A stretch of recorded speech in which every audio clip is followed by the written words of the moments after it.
Start the clock because it is the college football power hour. We are officially in week 2 of the college football season.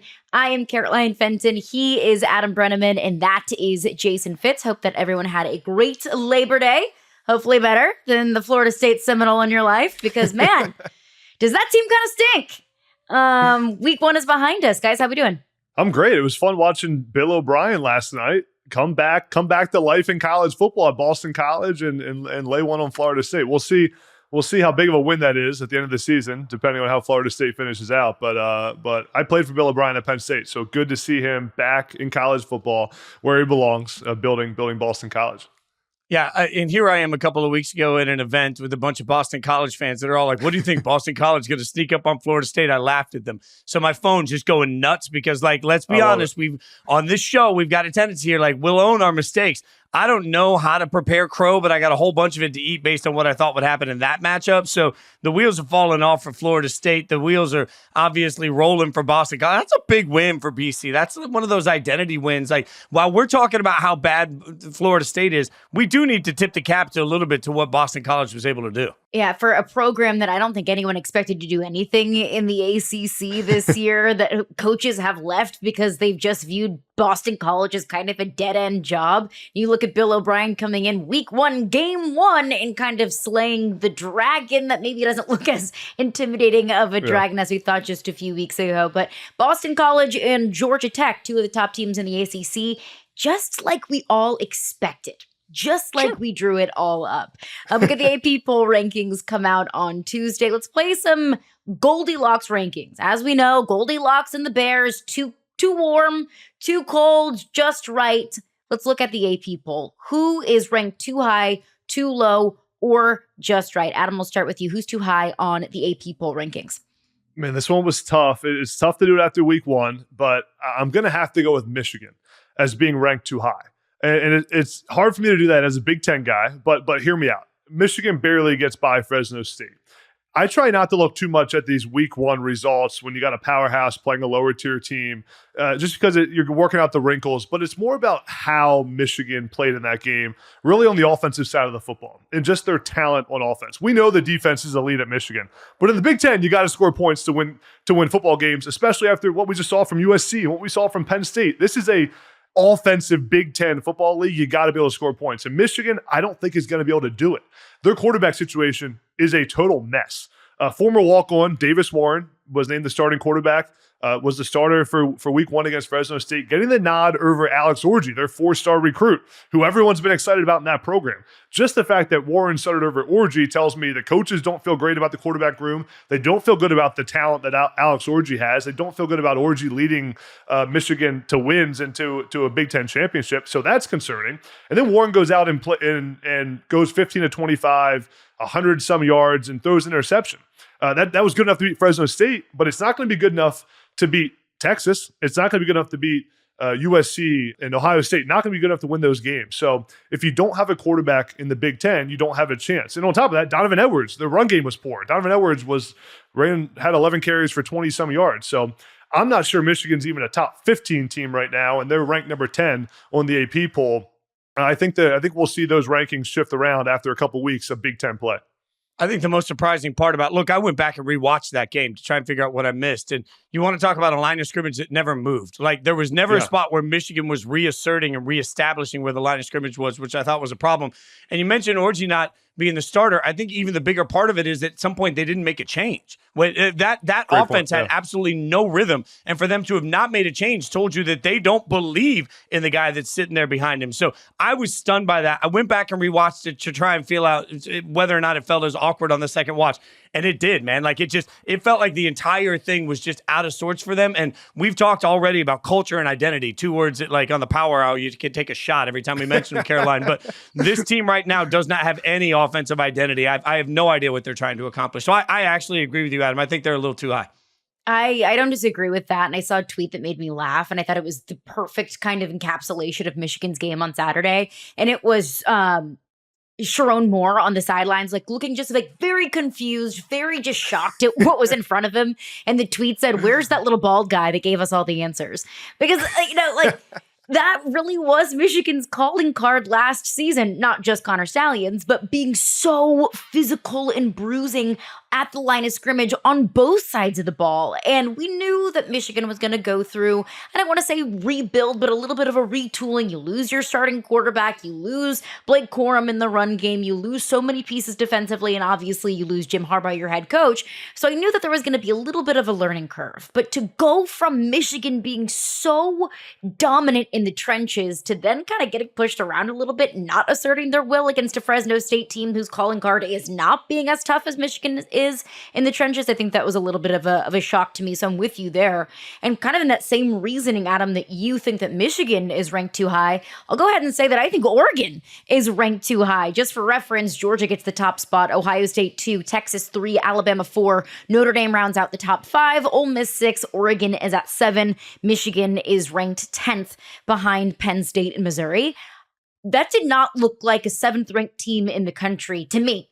A team that struggled to beat FCS Idaho. Oregon beat Idaho 24-14 on Saturday. And if you're just looking at the box score, like Dillon Gabriel has very impressive numbers. 40 of 49, 380 yards, 2 touchdowns, 0 interceptions. Like that should be on paper enough to beat Idaho by much more than just 10 points. That should be more than enough than to just put up 24 points, but Oregon did struggle. That offensive line did struggle a bit in terms of run blocking. So I didn't see anything that elicited the 7th overall team in the country. Like if you ask me today to put money on an Oregon-Penn State game, I'm going to bet on Penn State, and Penn State is behind Oregon in the rankings.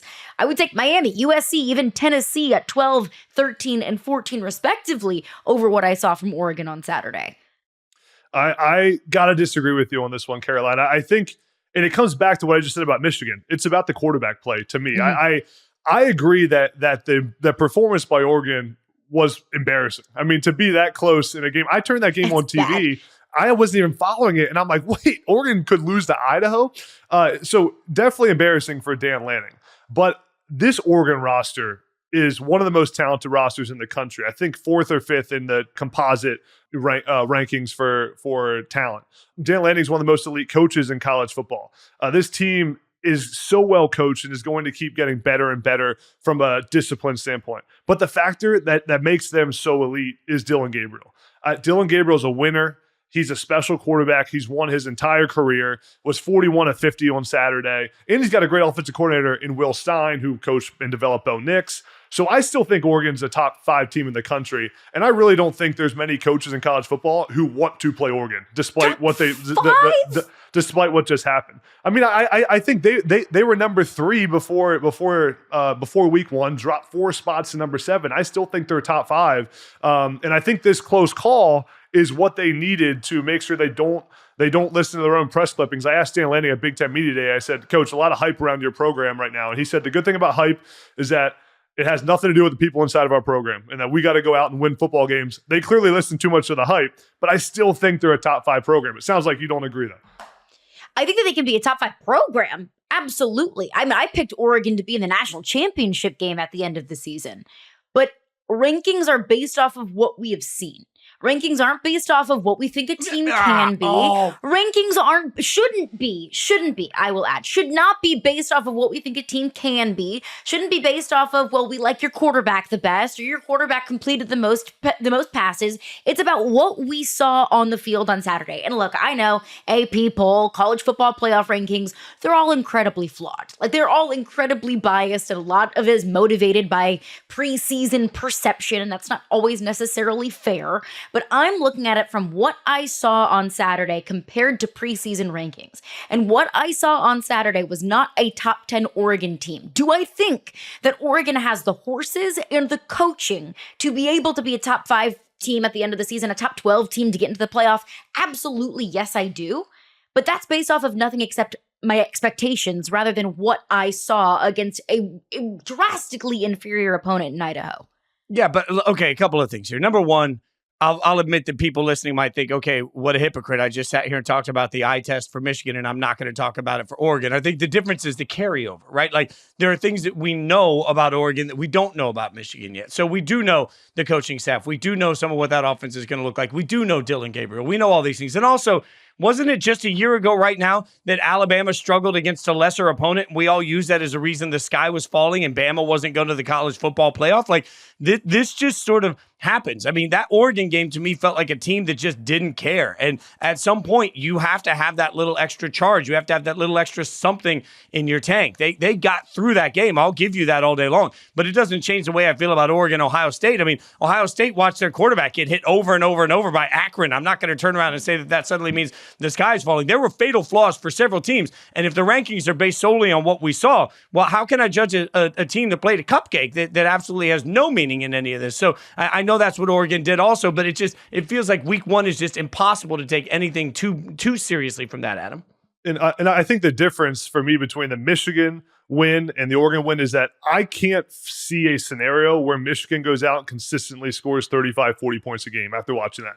Okay. I can still see how Oregon goes out and does it. Like, it's clear to me. Dillon Gabriel balls out like he did. They convert a couple of those fourth downs. They convert in the red zone a little bit better. The offensive line steps up. I can see that happening. I can't see it from Michigan. And I still think, and Caroline, you think Georgia right now would rather play Penn State or Oregon? Like, they would rather play Penn State. Would Georgia rather play Michigan or Oregon? They'd rather play Michigan.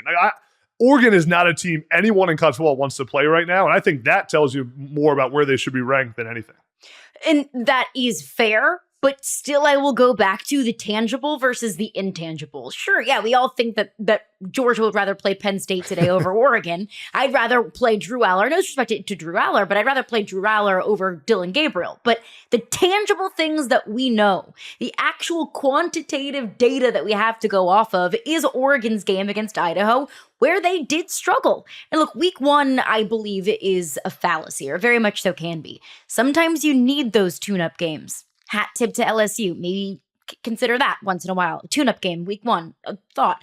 But, you need those tune-up games, especially when you have a new quarterback coming in. I mean, you could, if you're LSU, you could just win the tough games every once in a while. Go ahead. They can't win the tough games, Fitz. My bad. They can't. My bad. They're physically unable to win those games.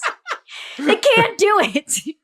And maybe it's a good thing that they schedule tough teams week one, because if they schedule the cupcake, they might lose that one too. Because you just can't win week one if you're wearing the purple and gold. But my original point, week one is a fallacy. You can drop 75 points and end up not being a very good team at the end of the day. Or you can struggle against a Fresno State or an Idaho and still find yourself in the college football playoff. But just based off of what we saw, I know Oregon is going to end up being a good team, but I still need to see more. I still feel unsatisfied from what we saw from Oregon on Saturday. That's too high.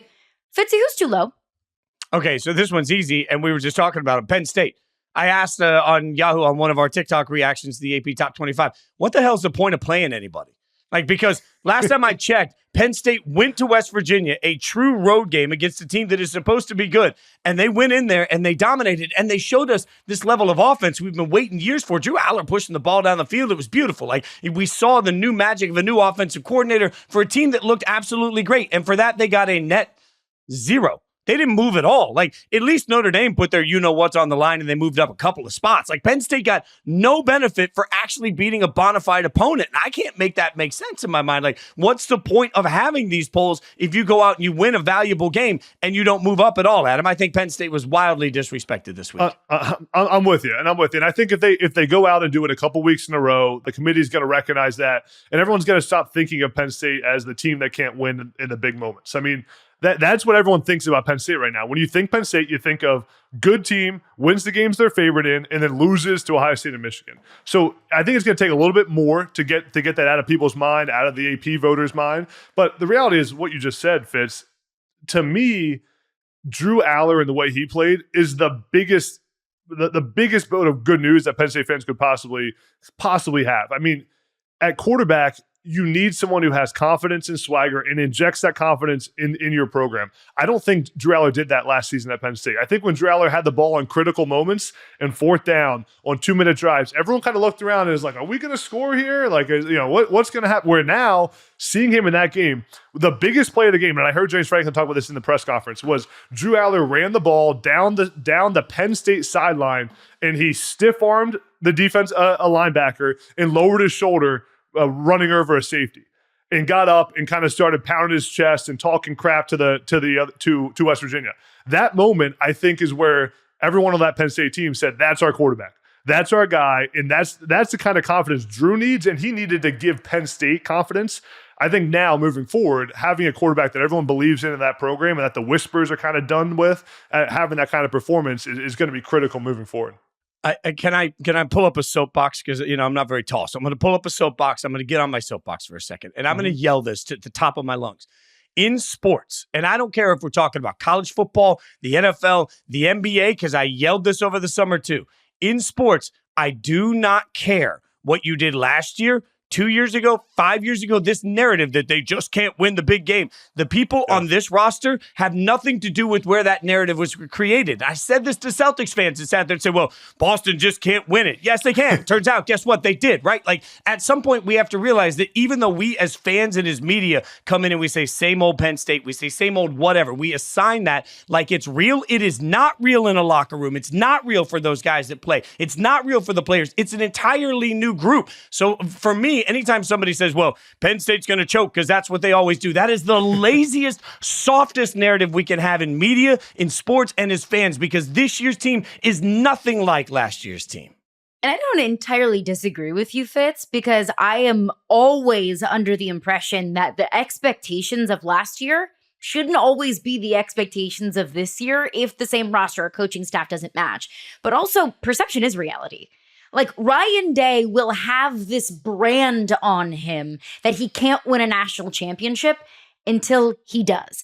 Every coach in the SEC who has played against Nick Saban will have this sign on them that says, can't beat Nick Saban. But until you do beat Nick Saban, then that conversation will continue. So it's not fair. Do I think Ryan Day can win a national championship? Yes, I do, but he hasn't done it yet. But there's so much randomness to that. Like, I lived in Tennessee for the Peyton Manning era. And when he was drafted, there were people said, I don't know if you can take him number one. He couldn't beat Florida. How stupid is that? Then he gets to the league and it's like, well, I don't know. Maybe he can't win a Super Bowl. He can't beat Brady. How stupid is that? Like, we assign this annual thing that just goes with players or with coaches or with organizations is can't win the big one when every one of these losses is different. Like, I'll go back to the Celtics. Every way that the Celtics lost in the years leading up to this year was different than the year before. So simply saying, well, the Celtics can't win the big one is dumb because that's not real in any way that can be applied. Every single loss has its own context. And so to me, like, we can't just universally apply some rule here without acknowledging that every time Ryan Day has failed has been for a different reason. And by the way, every Ryan Day failure means nothing to Will Howard and to this Ohio State team. Yeah, I think the one area I'll disagree with you on is I think it does apply to coaches. I think when you're talking about a team or you're talking about a program, it's tough because a program, so much turnover, whole new team, new quarterbacks, everything. But when you talk about James Franklin, I love James Franklin. Like, he's been great to play for him. But the reality is he hasn't beaten Ohio State or Michigan. So every single game, people are going to say James Franklin can't beat Ohio State or Michigan. He can't win the big game. I think that will be. I think that will stop this season. I think Penn State's going to win big games. I think they have the quarterback to do so. But I understand where the national media and where fans get frustrated when coaches consistently. I mean, we talked about Brian Kelly. When coaches consistently don't have their teams play their best when their best is needed, and ultimately, but that's what you're judged as a coach. That's the exact reason the Philadelphia Eagles fired Andy Reid. And last time I checked, the Kansas City Chiefs are pretty damn happy they did. That's the problem is they're not all playing with the same group of dominoes. Like, they're not playing dominoes against each other with the same numbers. Like, every single time the rosters are a little bit different. Maybe this guy has a bad game. Maybe this team just isn't as talented. Like, I hear you that we want to do that with coaches, but man, I don't understand how we can, because at the end of the day, it's not all level playing field. Not every situation is the same. And like I said, Andy Reid's over here making my life hell as a Raiders fan every year. I wish he was still in Philly. Go ahead. But Andy Reid had that moniker until he broke it. Can't win the big one until he did. And look, it was a fair moniker because it was the truth. And sometimes things just run their course. It gets old. We're tired of always being the bridesmaid and never the bride. We're tired of always getting there, Ohio State into the playoff conversation, and tired of not being able to pull out a national championship game. So it's true. Like, those monikers, those maybe stereotypes, they're true until they're not anymore. But continuing along with our Goldilocks rankings, What about the baby bear rankings? The porridge that's the perfect temperature, the bed that's just perfectly comfortable. Who is placed exactly where they need to be, Fitzy? Georgia. Look, I've wanted to get this in here because this is what we're all doing. We're also worried about Ohio State. We're also worried about Penn State. We're also worried about Oregon. We're also like, don't forget. All Georgia did was go out and kick the snot out of somebody and just remind us in a game that really wasn't their cleanest. Again, I went back and rewatched that. And I was really stunned rewatching it yesterday at how dirty some of the first half felt for Georgia. It just was a little out of sync. Everything was a little out of pocket. And then all of a sudden it clicked. And I'm sitting there thinking, man, one good half of football is enough for Georgia to do that to somebody. So I know it's obvious to say the number one team in the country is sufficiently ranked. I just need to remind everybody that right now in this conversation of who's good and who's not, there is a team that without question deserves to be number one, and it is Georgia. There's no doubt. It's easy to forget how good Georgia's defense is every single year when they have to reload as much talent as they do, when as many guys get drafted. I rewatched that game too, Fitzy. I didn't get to watch it live. And man, I'm like, Georgia's got an elite defense again. Also, I don't know if Clemson's going to be that bad this season. Like they hung in there for the first half. I mean, so I think that win by Georgia was a really big one. And I agree with you. The other team, Fitz, that I have kind of just right on where they're ranked is USC, moving up 10 spots to number 13, the fifth ranked team in the Big Ten. I thought, the 10 spot jump felt really appropriate to me for kind of where they're at, and also for what we saw on TV on Sunday night. USC played really well, right, and looked like a completely new team. The question to me has always been, what will Lincoln Riley do if he has a defense, right? Will he ever have a good defense? He's never had one. He's never had a good defense. He's still won conference titles. He's still won a ton of games. Now he has one. So watch out, Big Ten. People didn't give the USC a ton of credit in the preseason. Now they are. Every Big Ten team is not counting USC as kind of a win anymore in their schedule. But I think 13 is the right spot for them. I want to see them play a few more complete games on defense before we anoint them as, a top 3-4 team in the Big Ten. But they're certainly making noise. And, I think that people before the season started, the Penn States of the world, the Michigans, kind of thought the USC game would be, a tough game, but a W. People are watching that game from Sunday and saying USC is a real team. I asked myself after that LSU USC game, is USC's, I'll just say defensive front for now, is the defensive front as upgraded as we're talking about, or is LSU's offensive line just not as good as everybody sold it to be? It was sold to be one of the top offensive lines in the country with two experienced tackles that are expected to go in the first round, in Emory Jones and Will Campbell. And so I kind of went back and forth on this, and I rewatched that game and I thought, okay, what is it? Is the offensive line overhyped, or is USC's defensive line that much more upgraded from last year to this year? And frankly, I think it's USC. I think it has more to do with USC than it does maybe overhyping LSU, which is incredible to think about with how bad USC's defense was, specifically at the line of scrimmage last season. I think LSU's offensive line is as good as advertised because it's essentially the exact same offensive line that we saw protecting Jaden Daniels last year, a Joe Moore Award finalist to offensive line. So I'll give all of the credit in the world to Lincoln Riley and that entire defensive coaching staff, because in game one, they looked night and day difference from last season. I do want to point out, though, and I'll credit my buddy Mike Golick Jr. We all know Mike. Mike was the one that told me this years ago about great offensive line play, and I'll never forget it. He said, if you get 5 people, it doesn't matter how big they are. If you get 5 people to walk, they lock arms, and they're going to walk in a straight line. They're going to walk together, and they take every single step of that straight line together with their arms locked in tight. Good luck trying to get through them. I don't care how big you are. I don't care how big they are. If they are walking lockstep, you can't break through. Now, if one person gets a little behind, one person gets a little bit too far wide, one person gets a little bit off, all of a sudden you can break through like that. And I think about that with offensive line play, because one thing we have to remember in the first couple of games in the season, Breneman, is that frankly, a lot of these guys are still getting used to actually communicating and playing as one unit. So I don't want to freak out too much right now when defensive lines beat offensive lines, because I think it takes longer for an offensive line to gel together and be one than it does for a defensive line where frankly, they just need a couple of good moves and they can break through that. 100%. There's an old saying in training camp in football programs that the defense is always ahead of the offense, right? Because it's easier for the defense to get together than the offense. The offensive line's communicating much more. But I agree with you, Caroline. I think when I watched LSU, I thought their plan on offense wasn't very good. They weren't. They kind of didn't have any wrinkles in the run game.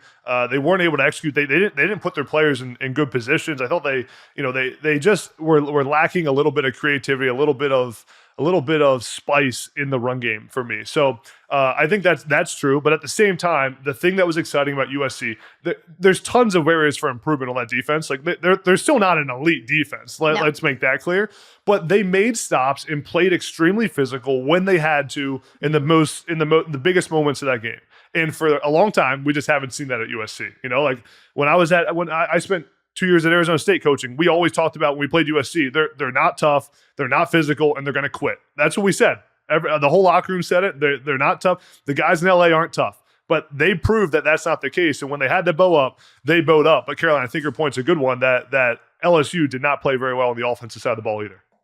Yeah, specifically in the run game. And yeah, I think you bring up a good point that I'm not willing to say today that USC is a top 5 defense in college football. Yeah. But the defense was so bad last season that the bar is on the floor when you can get stops, when you can limit that LSU run game to, I don't have the box score up in front of me, but just watching that game limited them very much so what they wanted to do in the run game, that any sort of kind of little bite that you can take of improvement, you are going to take that. So absolutely improvement on USC's defensive line and the defense as a whole. We're going to take a quick break. Coming up next, raise a glass and pouring one out. We'll explain what that means after just a quick word from our sponsors.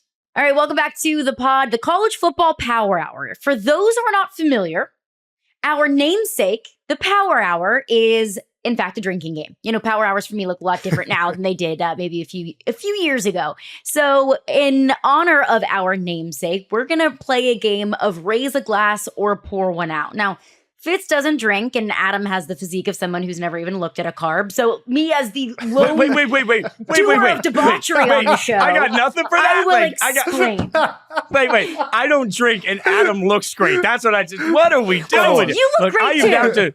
I am down to 13% body fat, 12.5% body fat, Carol. My God, what are we like? Oh, you look great too, Fitz. Everybody looks great. Everyone looks amazing. Everyone looks good. Everyone looks great. I swear to God, I'm gonna have abs before the season's done. When my abs have abs, I'm not even wearing a shirt when we tape this anymore, just because of that promo. Yeah, I was gonna say you should show up shirtless to the next episode. Just show off. Well, I'm not quite there yet. I'm not quite there yet, but the Graham will show it when it's ready. Go ahead, Caroline. It's a bulletin board material, Fitz. Yeah. Clip that. You have no idea how hard I'm going to work in the gym tomorrow. Put it in the AirPods over and over again and just repeat how I was not talking about your physique. And then you're going to come back next week and you're going to be a changed man. You're welcome, by the way. Thank you. For being the source of your motivation here in the coming future. But we are going to raise a glass or pour one out. Raising a glass to a performance, a coach, a player, a game as a whole that we think deserves a shout out, deserves a nice little toast, and pouring one out to the ones that you just have to say, bless your sweet little heart. I'm so sorry that happened to you. So Fitzy, we will start with you. Who are you raising a glass or pouring one out to? I'm going to raise a glass to Riley Leonard because the more time I've gotten away from that Notre Dame game, the more impressed I am with Riley Leonard's ability to keep his composure, not just on the road, but keep his composure behind an offensive line that had a lot of change going on against a defensive front that was pretty substantial. And I look back at a couple of those drives in the beginning, Adam, and just watching Riley get hit. And let's also remember he's coming off of an injury, right? So you watch Riley get hit and pop right back up. The mobility was so key. And I really do feel like we watched a quarterback take control of the situation, take control of his team, and really show that he is the best that they could be asking for right now. So I view Notre Dame differently today than I did a week ago, and that's because I'm raising a glass to Riley. And I know that you're hyped for Notre Dame overall. Yeah, I love it. I love Riley Leonard. I'll add in Marcus Freeman to raising the glass to just the whole Notre Dame program, what Marcus Freeman has done. To me, that Notre Dame performance was the most impressive team of the weekend.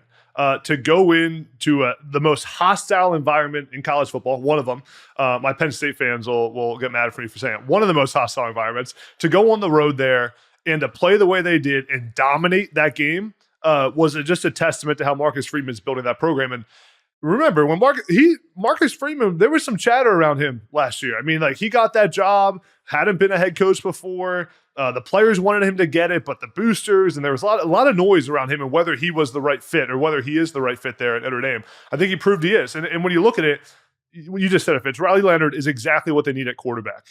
Freeman knew he needed a quarterback that could make throws and manage the game and just keep that program and that offense on track. He did it. Mike Denbrock is the differentiator, I think, at offensive coordinator for Notre Dame. He did it at LSU the year before. He was with Jaden Daniels. I think Denbrock's perfect for Riley Leonard. The defense is elite. They held A&M to under 100 passing yards. Connor Wigman couldn't do anything in that game, and then they have an easy schedule, like not even like a favorable schedule. Their schedule is easy until the last game of the year. They should be undefeated. So Notre Dame looks like the 5 seed in the playoffs to me. We'll see how the rest of the season plays out, but you got to give Marcus Freeman, Notre Dame, a ton of credit. That defense is elite, or at least has looked elite in week one. I'm going to need Riley Leonard to learn how to slide because he went one-on-one with a defender way too many times for me to feel comfortable. And Notre Dame's going to need Riley Leonard to stay healthy throughout the season. But I talked a lot about, before that game, how Kyle Field is a really intimidating environment. And it is. Texas, at the end of August, if you haven't been, it's really freaking hot. A lot hotter than it gets in South Bend, Indiana. I thought, okay, the conditioning and the environment, that's going to play a really big role in this. Is that an advantage to Texas A&M? And frankly, I thought that Notre Dame looked like the better prepared and better conditioned team. I thought that Riley Leonard and the rest of this team really, for the most part, handled the crowd noise very well. And there were a couple of, jumps here and there, and that's going to happen, especially week one in an environment like that. But I thought overall, all things considered, this Notre Dame team looked so prepared, and it looked like it made those leaps that you're going to want to see in year 3 for a coach. But speaking of Notre Dame coach, year 3, I'm going to have to pour one out for Brian Kelly. And I initially wrote Brian Kelly in big games, and after I kind of thought about that, marinated on that a little bit, I realized that that's probably not fair to say Brian Kelly in all big games, because I'll give credit where credit is due. Brian Kelly's won some big games at LSU. He beat Alabama at home in year 1, and that really kind of solidified a trip to the SEC championship game for that 2022 team. They lost in the SEC championship game to Georgia, and it wasn't because of anything that Brian Kelly did or didn't do. It was just because Georgia was the best team in the country. But I'll narrow it down to Brian Kelly continuing to make the same mistakes in the first game of this season. It comes down to tactical errors that in all 3 of the home openers, Brian Kelly has won the coin toss and has elected to receive. Why he does that, frankly, I do not understand. Because in all 3 of those games, Florida State in 22 and 23, and then now USC in 2024, they had opportunities to score. They had back-to-back scoring opportunities at the end of the half and at the beginning of the half. That is such a momentum killer. And maybe we're looking at a different second half if USC just doesn't boot like a 25-yard field goal at the end of the first half. I felt like a lot of Brian Kelly's game planning decisions, or maybe just game planning in general, all 3 years, LSU didn't look like a team that was ready to compete against one of the top teams in the country. So not necessarily Brian Kelly in big games, because he's won big games, or even in big games that they've lost. I can't say it was because of Brian Kelly decisions, but I will say Brian Kelly maybe being too stubborn to acknowledge that the things that he's continuing to do over and over again, specifically in game 1, frankly, aren't working. I was just going to say Brian Kelly with the word stubborn, and then you said it first. I mean, that's the truth. Like, Brian Kelly likes to do things his way. That's very, very clear. And what you just made a great point, Caroline. I didn't even know that stat, that Brian Kelly has took the ball those 3 games. I mean, it is not even close. The analytics are not even, it's not even a debate on that topic. It's why every team around the country defers when they win the toss. Like, the analytics tell you 100 times out of 100 to kick when you win the coin toss, and go what you just said, the 2 for 1. You try to get a drive at the end of the half and then get the ball back after halftime. So the fact that he refuses to do that and thinks that like his way is better because he's going to outsmart the analytics, he's going to outsmart everybody. This is, he's going to play for the momentum in the beginning of the game. That's an issue. And I think we said it before when we talked about transfer portal, NIL. Same with the data and the numbers in college football. If you don't adapt, you're going to get left behind. And I think there's areas here where I look at this LSU team And it doesn't look like the Notre Dame teams that were elite during his tenure there. They don't look disciplined at times. There's bad penalties. There's bad clock management. I think it's disappointing for LSU fans, but I will say, let's just remember that Brian Kelly's in year 3, two seasons and 1 game in at LSU. Like, let's give him some time. They've been really good. He had a Heisman Trophy winner. Defense has to get better. But I don't think the sky's falling at LSU yet, but I want to see those things improve because Brian Kelly is a better football coach than what we've seen from LSU and what we've seen in those season openers. What do you think, Fitz? Yeah, well, I would say this, though, and Caroline knows this better than anybody. LSU's fan base and boosters are not patient. Let's remember there's no patience. That not that long ago, they'd fired a coach that won 86% of his games because he couldn't beat Saban. So that's a real thing, right? So you got to look at this from LSU's standpoint and say, I think the thing that bothered me the most is something you mentioned earlier, no wrinkles in the running game. I looked at this game and I thought, what did LSU come to the table with that felt different or new or fresh or was a surprise to their opponent? If super fans watching it feel like, you know what, I know exactly what this team is doing in this moment, then so does the other team. And I think really the surprise early in the year is that there isn't a big surprise in the game plan from LSU. It's just always sort of the same thing that they always do. So I think there's lost opportunity. You have all summer to come out and show somebody something new. And this offense, particularly with a different quarterback, had a lot of opportunities to come out and really unveil a new, different thing that everybody would have to keep up with. And I didn't feel like there was a lot of creativity in that game plan, Caroline. And they have every tool at their disposal to have a creative game plan.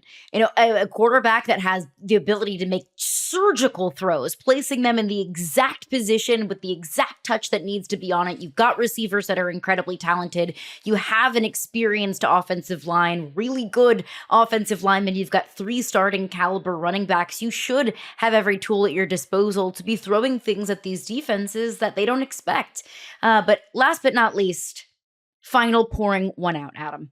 Yeah, I thought about this one for a long time, and after what I saw last Thursday night, I'm pouring one out for Colorado. They won the game 31-26 against North Dakota State, but the things that I wanted to see out of Colorado, I didn't see. I saw the same Colorado that we saw last year, and that's bad clock management, not discipline in the biggest moments, and bad situational football. Like, when I watch Colorado, it's really superstars playing football, right? It's Shedeur Sanders, it's Travis Hunter, Jimmy Horn. Those guys are stars, without a doubt. First-round NFL draft picks. But then there's everybody else. And I think there's a couple issues. It's the issue of just not knowing how to win football games and put teams away. I look at Colorado, same issue, not being able to run the football. Average 2 yards a carry. Clock management was brutal in that game. Last drive of the game, Colorado had the ball with about 1:30 left. Should have drained the clock with the lead, right? 1:30 left with the lead. Should have drained the clock, made North Dakota State use all their timeouts. Shedeur Sanders throws the football for an incompletion the first play. I'm like, what? That's like football 101. And I would bet that Shedeur Sanders did that on his own, that wasn't what the OC called. But, I mean, that stuff just cannot happen or you're going to lose a lot of football games. The other issue I see is just Travis Hunter, for as good as he is playing too many snaps. Played 130 snaps out of 140. I mean, that's just too many plays. There's 30 snaps in there that are meaningless that he shouldn't be playing. So I just want to see those things improve. There's so much talent in Boulder. I love what Deion's done for college football. Like, there's so much excitement around that. So I'm not taking that away. But when I watch Colorado, I want to see a complete football team because that's what the talent on that team deserves. They deserve to be well coached and to be disciplined and know how to win games at the end. And you know, they didn't show me that much improvement in week 1, and I hope it changes throughout the year. But the very way that Colorado has been built is the reason that their superstars are going to be in Heisman contention. They can't stop anybody. They can't run the football. So the only way they're going to win is by scoring a ton of points, which means their electric wide receivers and their electric quarterback are going to put up video game numbers. And in the process, I'm going to be a snarky jerk for a second and raise the glass to every Colorado apologist that has tried to shove down my throat for the last week how good North Dakota State is. North Dakota State. They're coming in and saying, oh, but you know that they're different in North Dakota. I've been there. Yep, they are. And they're still not able to compete at the highest level. You cannot tell me for a single second that the best teams in the country would struggle with North Dakota State in that opening game. I don't care. Colorado did struggle. They could have and maybe should have lost that football football game. It's fine. Just admit that you somehow got through it, tuck your tail between your legs, and get ready for a big game next week against Nebraska. Stop trying to tell me that somehow North Dakota State's a juggernaut that the world is sleeping on. Good God. Yeah, don't pee on my leg and tell me it's raining. I know what I saw. I know what I saw. Thank you. You can use that. Keep that one in your back I'm gonna write pocket. that one down. Yeah, absolutely. And also, this is not the North Dakota State of a few years ago that was winning the FCS national championship every single year. The Trey Lance, Carson Wentz North Dakota State that maybe we've come accustomed to. Like, this is a North Dakota State team that lost 4-5 games last season. So, to your point, Fitz, yes, you probably have 2 Heisman caliber players on that team in Shedeur Sanders and Travis Hunter. I saw on Twitter, this is a Patrick Mahomes, Travis Kelce kind of connection. And yeah, that's hyperbolic, but I understand where that's coming from. In college football, this is not college basketball where you have 2 elite players and that can get you to the national championship. Shedeur Sanders and Travis Hunter cannot win a national championship on their own. And I don't know if they actually truthfully can be Heisman Trophy contenders because I don't think that Colorado is going to win enough games to punch one of their tickets to New York. I understand that the Heisman should be an individual award, but we also know that 2 to 3 losses, very much so, can disqualify you from being in Heisman contention. So the talent is there, elite talent between the two of them, but I'm with Adam on this one. I got to pour one out for Colorado because might be in for a little bit of a difficult season there in Colorado. We're going to take a quick break. Let's look ahead to week 2. A whole lot of talk about week 1. Now let's put that behind us. Let's look ahead to week 2, the games that we are binging, the games that we are streaming, and the games that we are skipping. We'll get to that after just a quick break. All right, week 2 is ahead of us in college football. A game that I'm binging this week. And you guys feel free to tear this one apart, but this has been a game that I have circled on the schedule since before the season. I am binging all of the Tennessee, North Carolina State content that I can this weekend. And it's because it's 2 very interesting teams, in my opinion, 2 teams that I think are very much so dark horse college football playoff contenders. I think if Tennessee and Nico Iamaleava really does end up being the guy that we saw on Saturday against Chattanooga, that Tennessee can be an at-large playoff bid kind of team. The ACC is wide open. It is wide open. It is anyone's conference.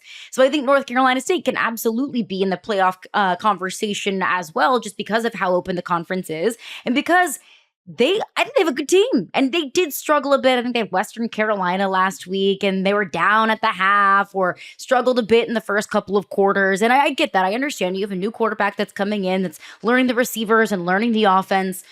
But one thing that I'm looking at in this game in particular, Grayson McCall and the Casey Concepcion connection, that's real. I think Casey Concepcion had 120, 130 receiving yards last week.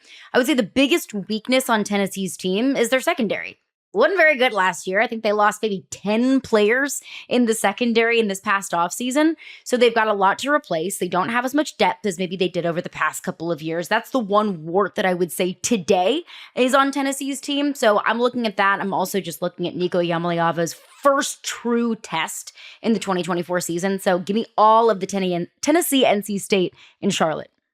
I like it. I think the exciting part about that game for me, and I agree with you on your points, but just the quarterback battle in that game between Nico and Grayson McCall, specifically, like those 2 quarterbacks show you the 2 methods for how you build a program in college football. One is you go get the 5-star quarterback and develop them in your system, spend everything you can recruiting them, get the high school guy. The second, NC State, is to go get the group of 5 starter who dominated at a lower level and bring them up. And I'm excited to see how those two strategies kind of compare and compete. The other thing is it's a neutral site game. Both fan bases are going to travel in. It's going to be a fun one to see. So that I'm definitely watching that one. I'm also going to binge the Colorado-Nebraska game for somewhat of the same reason, of just kind of like the talent versus culture battle, right? Like you've heard a lot of the battles in the media between Matt Rule and Deion Sanders. They've been going at it, and I know I just used the buzzword culture again, but that's what's out there, and that's what Matt Rule's telling his players. Deion Sanders is telling his players the same thing. Lincoln's going to be mayhem. This game could be the floodgate to Nebraska's 7-0 start that I predicted on episode 1 of this show. So Dylan Raiola against Shedeur Sanders, 2 NFL caliber quarterbacks quarterbacks, the winner of this game is going to be a top 25 team. And if Colorado were to pull this off, they then play Colorado State and Baylor next and could be 4-0. And everything we've been saying about Colorado is out the window, and Colorado's a top 15 team then. So this game's got big implications. What do you think, Fitz? I see your face, man. You're like you look like you're stressed out. Take a shot every time Adam says culture or talks about Nebraska. When did we become hipsters on this show? Okay, look. Couple of things. Every Number time one, I talk about Nebraska, I'm gonna bring a shot glass next time, and I'm gonna fill it with Liars. It's a company that makes this fake alcohol. I'm gonna take a shot every time we talk about Colorado or culture on this show. That's what we're gonna do. Because look, I'll buy Caroline's Tennessee argument because I picked Tennessee to make the college football playoff. I think they are going to the playoff. I think this is going to be a statement win for them as an organization, as a program. Colorado, Nebraska's going to kick the snot out of them, right? And there's no and now you both have mentioned games that you're going to binge. And nobody has mentioned the actual game of the week, like the game that every TV channel is going to, like Big Noon and Game Day are not sitting there saying, guys, should we go to Tennessee, NC State? No, they're all going to be at the Big House for Texas against Michigan. And all Texas did was go in and look like they might be the best team in the country. And through that whole process, then they sit down Quinn Ewers, who had a great half, to show the world how stinking good Arch is going to be. And you want to spend your time binging Colorado, Nebraska instead? Look, as somebody that partakes in a lot of edibles, I'm going to need those edibles before I watch Colorado, Nebraska if I'm picking that over Michigan, Texas. I get the brand, I get the Big House, I get the TV hype, I get Game Day all morning is going to be fired up for it, and you guys are giving me Colorado. What are we doing here, guys? We like what to are we deny doing? ourselves of good things here on the show. I think that one's a stream for me. And for the same reason, I thought that Clemson, Georgia was a skip. I'm like, I don't need to see Georgia whoop Clemson's butt. I already know what's going to happen. I think Texas is going to wax the floor with Michigan. We saw Michigan just struggle against Fresno freaking State. We just spent the beginning of the podcast talking about how Michigan was overrated and doesn't belong in the top 10. Anybody think that Texas shouldn't be in the top 3? Anybody? I think they very much so belong in the top 3. Give me Quinn Ewers against this kind of Michigan team that's trying to figure out what their identity is. Texas knows exactly who they are and what they want to be. I think Texas wins this game by at least 2 touchdowns, if not more. Yeah, and I think this is a game where Texas can really make that statement for this season of they are in the not just in the tier of the top 4, that they are gonna breach that kind of 1-2 teams in college football. If they come in and win this game by 14 points, like you just said, tons of Texas fans will be traveling to Ann Arbor. This will be one of the best environments in the country. If Michigan plays the way they played on Saturday on offense, the game will be ugly. But there's still a less than 7-point underdog for a reason in this game. This is going to be a good football game. Michigan's defense is still one of the best in the country, one of the top 3 defenses in college football. They're going to get stops. And then we'll have to see if Michigan can run the football. They didn't on Saturday. We just talked about it at the top of the show, but it was one game, as we said. And maybe are we going to see Alex Orji more for Michigan? But what we saw, they didn't play him. They didn't play him at all on Saturday. So it'll be interesting to see if Michigan kind of has a new plan or new strategy after seeing how much their offense struggled. But if this is a close game in the fourth quarter, it's because Michigan will create a couple takeaways on defense and keep this game close. They simply don't have the pieces on offense to make it a game. But it is a statement game for Texas to go out and dominate this the way they should. Would be huge for Steve Sarkisian.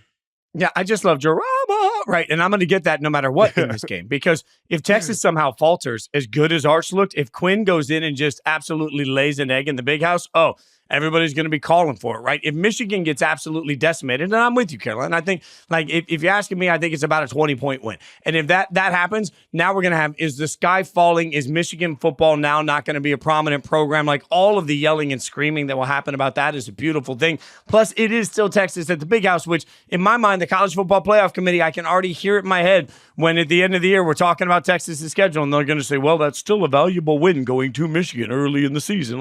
So there's all of these layers to all of it. So you guys have both lost your damn minds if you're trying to watch either of those games before it. Caroline, that being said, what about a skip? Is there a game that you're just other than this one that you're barely streaming? Is there a game you're just out on? There's a lot of what I will now call gummy games this weekend, which are games that I need to watch a gummy before just to be able to get through. No disrespect to East Carolina at Old Dominion, but probably won't be tuning into that one. One game, though, in particular, outside of all of these gummy games, I feel the need to call out USF at Alabama. And the reason why is because I think there's going to be a lot made of Alabama at USF last season. When Jalen Milroe got benched, Tyler Buckner started that game. The game was tied at 3-3 at halftime, where it took 2 USF turnovers for Alabama to even find the end zone. After that game, we're all asking ourselves, like, is Bama cooked? Did Saban lose his fastball? Like, the sky was falling in Tuscaloosa. I think a lot is going to be made of this game because of what happened last year. But I don't buy into any of that. This is a completely different team. This is Jalen Milroe, who now has very much so a command on this team. It's in Tuscaloosa, which is a much different ball game there. And I understand that you're still kind of getting acclimated into the Kalen DeBoer era. I understand that there's still going to be a lot of changes that take place, maybe a few growing pains in Tuscaloosa. But I think that this game against UCF, this matchup is a completely different ball game that last season's matchup has zero bearing on. So I feel like I can skip that game when last season it may have been the juiciest game of the week.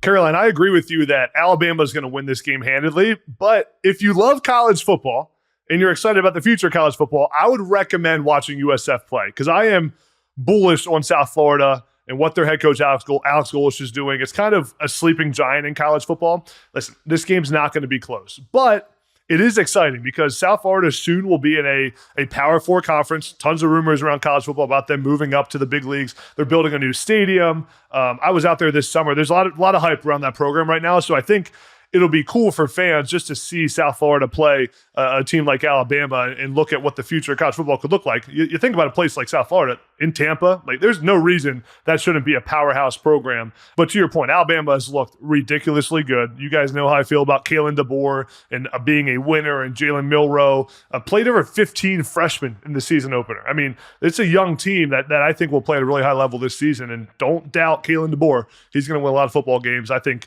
I got him winning the SEC. I'm with you, by the way, that game is skippable, but I think we could also just acknowledge that most of the rest of the slate is skippable. I'd rather just go eat a bunch of cupcakes, although now that Caroline has said that I need to work on my physique, I can't. Like, I'd rather eat a bunch of cupcakes than watch a bunch of these cupcakes. These cupcake matchups this weekend are just like, there's a lot of bad football games out. We're all starving enough for football that we're going to watch these games, but we're also going to feel dirty about it Sunday when we look back at it and we think, God, did I really watch that matchup yesterday? That's going to happen. I'd rather watch Old Dominion, the band, than Old Dominion, the football team this weekend. I'm just saying.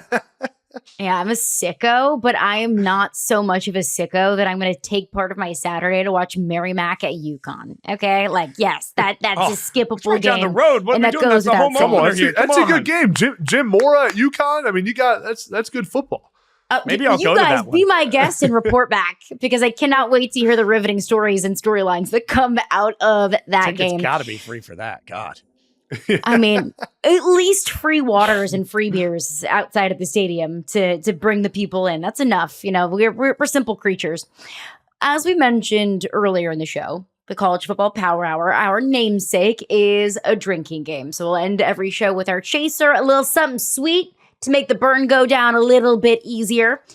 And guys, I think we need to put out a little bit of an Amber Alert for someone in our community, and his name is @321Noel on Twitter. Did you see this? After Florida State lost to Georgia Tech, 321Noel on Twitter, just, a Florida State fan, tweeted, "If Florida State loses to BC this weekend, I will eat dog doo-doo out of a red Solo cup with a spoon and post a video of me doing it. Book it." And in like the third quarter of that Florida State Boston College game, 321Noel's account was nowhere to be found. Nowhere to be found. So I think that we need to find our friend 321Noel and see if he will actually pay his debts. This is a valuable lesson, though. Like, Adam, this is a valuable lesson for the world, right? Never make a bet that you can't win. Like, essentially, you're saying, okay, if Florida State loses, I'll do this awful thing. Well, where's your gain in it? If they win, you get nothing other than watching the win. Like, this doesn't make any sense. If you win, you don't have to eat dog poop out of a red Solo cup. That's the win if there. If you're going to, at least have somebody on the other side that's going to also have to eat dog poop if they win. Like, now we're talking about a bet. Like, anybody that's like, "Oh, I'll give you $5 to do this." Like, that doesn't make if the Raiders lose, what are you going to do? Like, none of this makes any sense. Like, there has to be skin in the game on both sides. Otherwise, you're just setting yourself up for failure. If I'm like, "Oh, if the Raiders lose that game, you can kick me in the no-no places." That doesn't make any sense. We can kick each other in the no-no places depending on the outcome. Adam, that is a bet. I just want the world to learn from 3-2-1 Noel that you have to play both sides. If there's no skin in the game on both sides, you should not even make the statement. Just think about how confident you have to be in something to make the bet that you're going to eat dog doo-doo out of a solo cup if it happens. I mean, that you got to be extremely confident. Just or think dumb. about or dumb. Just think about 3-2-1 Noel as he was like watching the game unfold and the first half was going and Florida State couldn't do anything on offense. Just think about what he was feeling. And then when he started to see that his tweet was picking up steam, I mean, that couldn't have been a good feeling. I can't imagine, no matter how confident you are, ever betting anything that has to do with eating dog doo-doo out of a red Solo cup.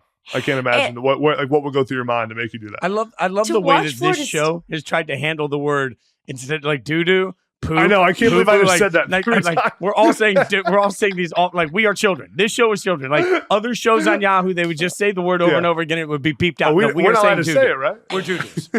Can we say dog on this show? Well, I think you if just you did, say so it, we're good. I just did. Then they have to come in and they have to beep that little word out. Like so, like Charles Robinson. All right, on well, I'm our not gonna NFL make shows anyone's always job lets it harder goes than it out. needs to You know, be. like he always gets beeped out. You know, so now it's just dog doo-doo. That just shows how kind we are. Doo-doo. To watch your team give up 200 rushing yards to Georgia Tech and watch DJ Uyunglele do DJ Uyunglele things against Georgia Tech and then say that you would eat dog doo-doo. It's bold, it's confident, it's stupid, and it all wrapped up into a nice little college football fan sicko little present. What treats we have been given over this past week. But the fun continues officially in week 2. We will be back here on Saturday night and Sunday morning with a full week 2 reaction. That's going to do it for us today. He is Adam Breneman. You can find him on Twitter at Adam Breneman1. That's Jason Fitz over there at Jason Fitz. He's going to come back next week with an even better physique. I'm Caroline Fenton. You can find me on Twitter at CarolineFenton1. Like the podcast, review the podcast, subscribe to the podcast. You can find us on YouTube. And of course, you can find us on your preferred podcast platform. Do all the great stuff. We will see you back here on Saturday night, and we are out.